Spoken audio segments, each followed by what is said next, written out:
Well, the Competition Commission has found data prices to be disproportionately high in South Africa. It's given service providers 2 months to drop prices or face prosecution. So let's get some more reaction now. I'm joined by Koketso Mwetu, who's the Executive Director at Amandla Mobi. Koketso, thanks for joining us this evening. I mean, you've been advocating for a long time, also part of the voices, saying that data in this country is just way too high, exorbitantly high, and consumers are being taken advantage of. Absolutely, absolutely. We definitely welcome this report by the Competition Commission. And I mean, for us, it's not only about the price of data, right?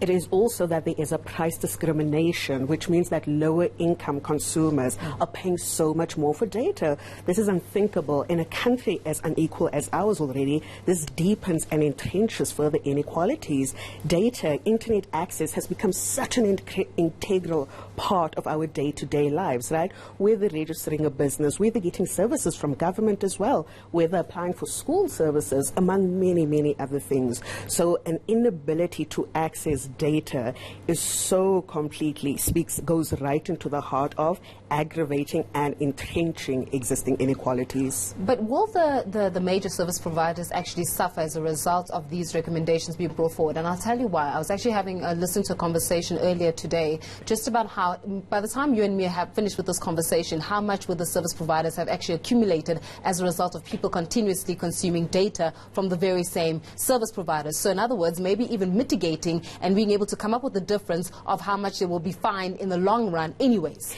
Absolutely. I mean, we have seen throughout the data must fall period just how badly these service providers are. They are ruthless at maximizing their profits, right? And protecting that maximization. I just want to give you a couple of examples. When in the lead up to ICASA, like putting in place regulations that are meant to protect consumers, they ran straight to the courts. In the lead up, when they were supposed to implement the regulations, they wanted consumers to pay to enjoy the benefits of those regulations, right? Consumer outroar stopped them. So we know that they will push back, they will react, you know.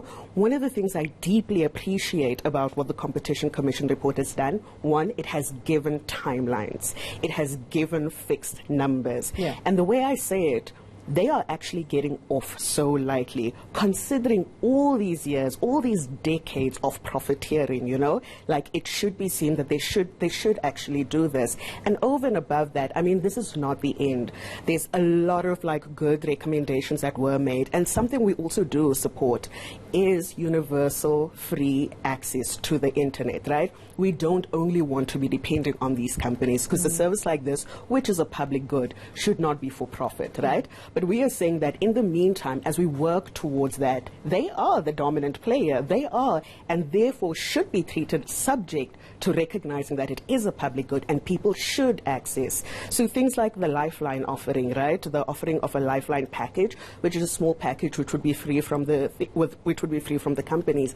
I mean, we can see, we know they are going to push back on this, right? And therefore we should be out. We should be supporting the Competition Commission and welcoming the fact that they were so specific about what it is, which like kind of like helps, you know, with keeping them in bay, because we know that the networks do not act in good faith and will always look for ways to wiggle. Well, when we're talking about ways to wiggle here, one may say that, you know, as much as we're so fantastic when it comes to, and again, it's our biggest criticism, especially in the South African context, is that we're excellent when it comes to recommendations and findings, but how many times do recommendations actually get implemented? And we're saying facing prosecution, but what does prosecution actually mean here? What are we going to do? Are we going to go to the CEO of MTN and say, listen, you're being arrested, really, or you're being charged with, or are we fining you? So in terms of being able to implement this, how then do we start practically implementing it so that people may feel as though they're not being taken advantage of anymore?